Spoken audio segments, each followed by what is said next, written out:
Gracias por seguir con nosotros en Congreso TV. Yo soy Feli Carnaya, le presento la información más importante generada hasta el momento en México y el mundo.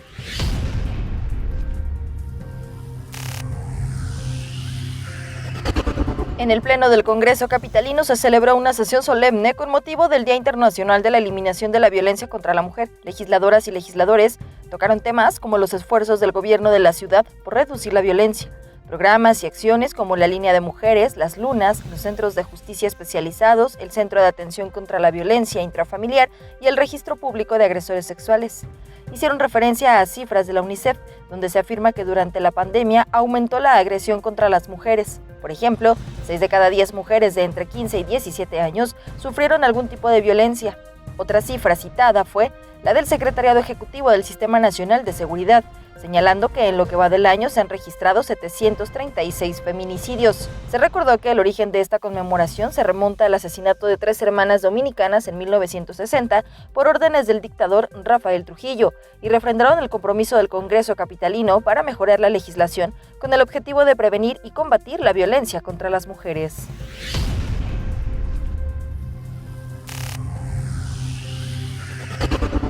Con el fin de prevenir, investigar, erradicar y sancionar de manera ejemplar el robo de equipamiento inmobiliario urbano de la Ciudad de México, el diputado de Morena, Alberto Martínez Urincho, propuso reformar el artículo 224 del Código Penal de la Ciudad de México para aumentar hasta en 10 años la sanción correspondiente, sobre todo cuando el objeto robado ponga en peligro la vida o integridad de los capitalinos.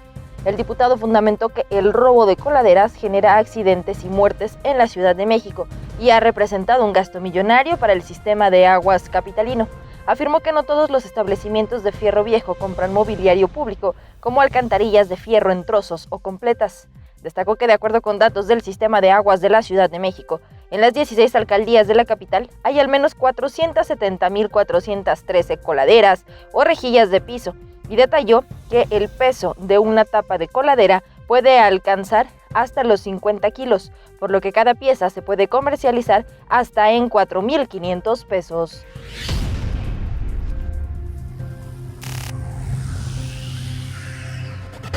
El Congreso de la Ciudad de México recibió a María Elvira Canchola y Víctor Arturo Barrios, padres de Esmeralda y Sofía, las dos jóvenes que perdieron la vida tras caer en una coladera abierta el pasado 10 de noviembre en la alcaldía Iztacalco. Las y los legisladores se comprometieron a generar una ruta clara para garantizar justicia y que se impida una nueva tragedia de este tipo. Los familiares y amigos de las víctimas exigieron a las autoridades que esclarezcan el caso, que haya justicia y que la tragedia no quede en el olvido. Tras la reunión fue acordado por los distintos grupos y asociaciones parlamentarias que se dará un acompañamiento permanente y total, además de generar un encuentro con la Fiscalía Capitalina para el seguimiento de la denuncia, así como un diálogo inmediato con la Comisión de Atención a Víctimas de la Ciudad de México para que se les brinde ayuda, atención, asistencia, protección y el acceso a la justicia. María Elvira Canchola pidió a las y los legisladores que la voz de sus hijas sea escuchada para que no haya más víctimas por casos como este.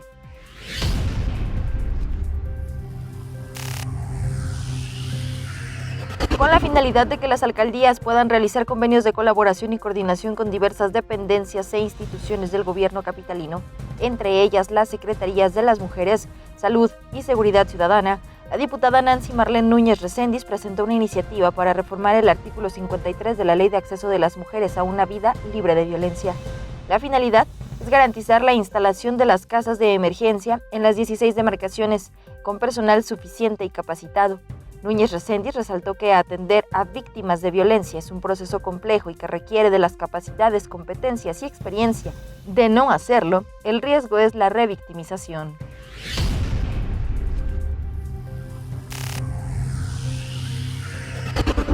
Por su parte, el diputado panista José Gonzalo Espina Miranda propuso adicionar el capítulo 10 al título segundo y el artículo 63 bis a la Ley de Centros Penitenciarios de la Ciudad de México con el objetivo de garantizar el derecho al olvido. Esto se resume en que toda persona que cumpla una condena por un delito menor y consiga su libertad tendrá derecho al olvido, y el gobierno de la Ciudad de México garantizará que una vez cumplida la pena y pasados 6 meses, será borrado el historial de la condena de la persona liberada, ya que en muchas ocasiones se les da un tratamiento especial a los datos dependiendo de quién provengan. Este punto fue turnado a la Comisión de Seguridad Ciudadana con opinión de la Comisión de Transparencia y Combate a la Corrupción.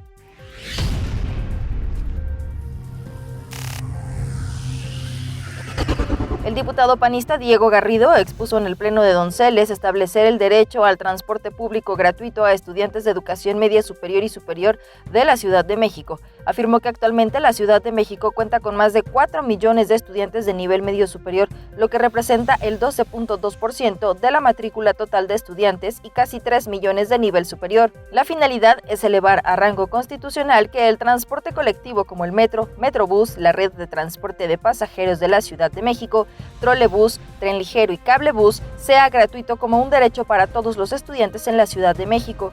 El objetivo, garantizar y complementar así el derecho a la educación de los niños, niñas y adolescentes en la Ciudad de México.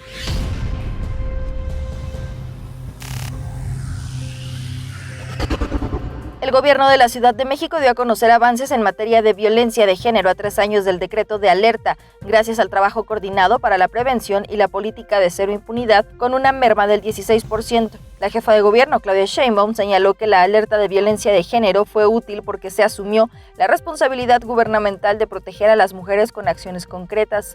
La titular de la Secretaría de las Mujeres, Ingrid Gómez Aracibat, destacó a su vez, con base en datos del INEGI, que la capital del país es la segunda entidad con mayor disminución de la prevalencia de violencia de las 23 entidades con alerta de género, con una reducción del 16%. Gómez Aracibar también dijo que la confianza de las mujeres en las policías subió del 18 al 30% y la confianza en los ministerios públicos se incrementó del 11 al 24%.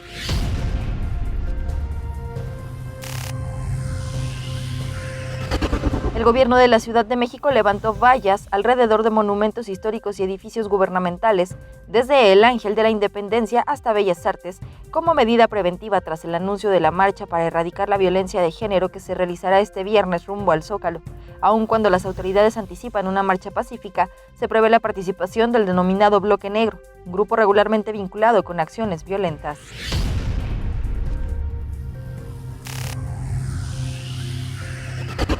La encuesta Aspirantes CDMX realizada por ENCOL reveló este jueves que la alianza Morena, Partido del Trabajo, Partido Verde, encabeza la contienda para la jefatura de gobierno de la Ciudad de México. El sondeo dejó ver que esta alianza tiene un 50% de la preferencia efectiva, seguida con el 40% del bloque de la oposición, que forman el PAN, PRI y PRD. En el tercer sitio figura la intención de voto de Movimiento Ciudadano, con 9%.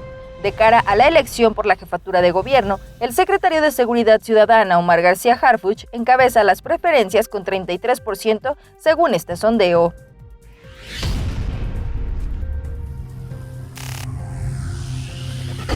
El Pleno de la Suprema Corte de Justicia de la Nación invalidó por mayoría calificada la reforma que impuso prisión preventiva oficiosa para los delitos de contrabando, defraudación fiscal y falsificación de facturas.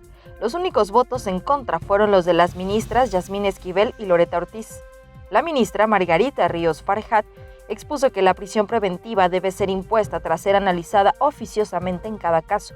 El Pleno de la Corte determinó que estos delitos fiscales no pueden ser catalogados como delincuencia organizada, por lo que no debe aplicarse la prisión preventiva oficiosa.